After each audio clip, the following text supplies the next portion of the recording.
अमरावती महानगरपालिकेच्या निवडणुकीतील प्रभाग क्रमांक 7 जवाहर स्टेडियम परिसर हा अत्यंत महत्त्वाचा मानला जात होता। या प्रभागात अ, ब, क, ड आणि ग अशा 5 वर्गाचा समावेश होता। आरक्षणाच्या सोडतीनुसार अ वर्ग अनुसूचित जाती महिलांसाठी, ब वर्ग मागासवर्गीय प्रवर्ग सर्वसाधारण महिलांसाठी, तर क, ड आणि ग वर्ग सर्वसाधारण प्रवर्गासाठी आरक्षित होते। अ वर्गातून भाजपाच्या सोनाली नाईक यांनी 5708 मते मिळवत मोठा विजय मिळवलाय। त्यांनी राष्ट्रवादी काँग्रेसच्या रेखा भूषण बनसोड यांचा 2148 मतांनी पराभव केला आहे। रेखा बनसोड यांना 3560 मते मिळालीत, तर काँग्रेसच्या वंदना वाढू नुरगुडे यांना 2175 मतांसह तिसऱ्या क्रमांकावर राहिल्यात।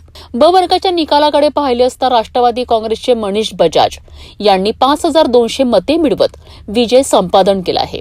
त्यांनी भाजपाचे सुशील पडोळे यांचा 2249 मतांनी पराभव केला आहे।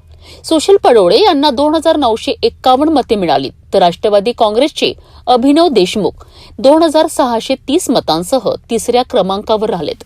क वर्गात शिवसेना शिंदे गटाच्या स्नेहा लुल्ला यांनी विजय मिळवला आहे। त्यांना एकूण 4200 मते मिळाली असून भाजपाच्या शोभना देशमुख यांचा त्यांनी केवळ 136 मतांनी पराभव केला आहे। शोभना देशमुख यांना 2867 मते, तर काँग्रेसच्या सुनीता गोपीचंद हसाणे यांना 2600 मते मिळालीत। या प्रभागात एकूण 27832 मतदार नोंदणीकृत होते। त्यापैकी 14369 मतदारांनी मतदानाचा हक्क बजावलाय। यामध्ये 1115 नोटा मतांचा समावेश होता।